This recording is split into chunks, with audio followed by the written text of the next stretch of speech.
এক নম্বর হলো নীতি শাস্ত্রীদের সম্বর্ধনা যারা সাফল্যমণ্ডিত হয়েছে। কোরআন মজিদে আল্লাহ রাব্বুল আলামিন বলেছেন কদ আফলাহা মান তাযাক্কা, এরা সাফল্যমণ্ডিত যারা নিজেকে ইহকাল পরকালে দুই কালে পূত পবিত্র করে দেন, যারা নিজের নফস মারাকে দমন করতে পেরেছেন।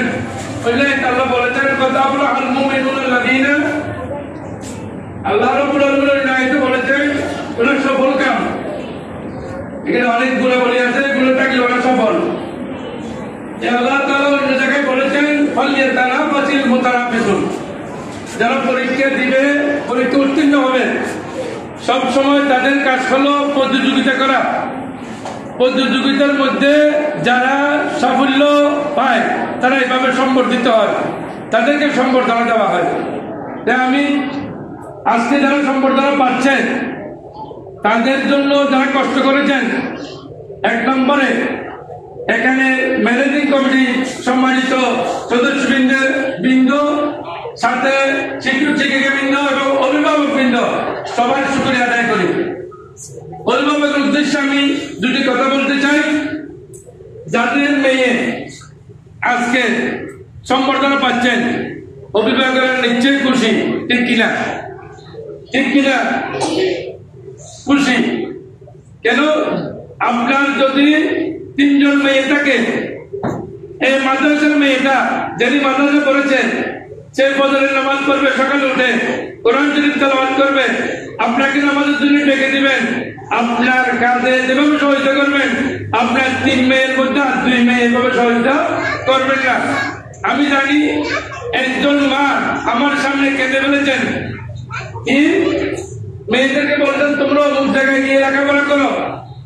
সব মেয়ে রাজি হয়েছে, কিন্তু যে মেয়ে মাদ্রাসায় লেখাপড়া করেছে সেই মেয়ে বলতেছে আমি আমার আব্বু এবং আম্মুর সেবা বাদ দিয়ে আমি কোনো কানে গিয়ে লেখাপড়া করবো না।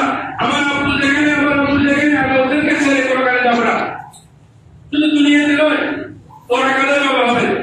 হাদিস শরীফে বলেন বাবা আমি একটা টুকরা বলতেছে ওয়ালাদিন সালিহিন ইয়াদুলাহু, আমি এমন সন্তান দুনিয়াতে রেখে যান, এই সন্তানের কারণে দুনিয়াতে আজকে আপনার মেয়ে সম্বর্ধনা করতে আপনি আনন্দিত, আপনি কিয়ামতের ময়দানে আনন্দিত হবেন, কবরে হাসরে আনন্দিত হবেন। কিভাবে? আল্লাহ রাসূল বলেছেন মান কারাআল কুরআনা ওয়া আমিলা বিমা ফিহি উলবিসা ওয়ালিদাহু তাজান ইয়াউমাল কিয়ামাতে দুহু আযরু মিন দুই শামস। রাসূল করিম বলেছেন শুধু মেয়ের সম্বর্ধনা পাই নয়, শুধু ছেলের সম্বর্ধনা পাবে এটা নয়, ছেলে এবং মেয়ের মা বাবা কিয়ামতের ময়দানে যখন মানুষ ভয়াবহ শাস্তির মধ্যে থাকবে, মানুষ বিদ্যুৎ হয়ে যাবে, তখন কিন্তু ওনাদের মা বাবাকে সম্বর্ধনা দেওয়া হবে কিয়ামতের ময়দানে। দুনিয়াতে নয়, শুধু কিয়ামতের ময়দানে সম্বর্ধনা দেওয়া হবে। শুধু তা নয়, হাদিস শরীফে এসেছে আপনি তো গুনাহগার হিসেবে দুনিয়া থেকে এসেছেন, কবরে আপনার গুনাহ ছিল, আপনার এতদিন শাস্তি ছিল, আপনি এখন শাস্তি আপনার বহুত ভালো।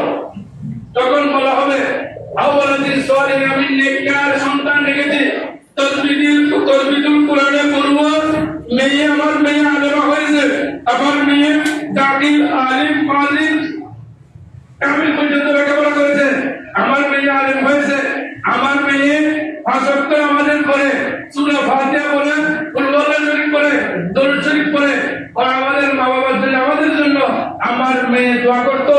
এই দোয়ার কারণে আল্লাহ আমার গুনাহ মাফ করতে করতে করতে আমার একটি গুনাহ নেই, আমি জাহান্নামে ছিলাম, জাহান্নাম থেকে আল্লাহ জান্নাত দান করেছেন।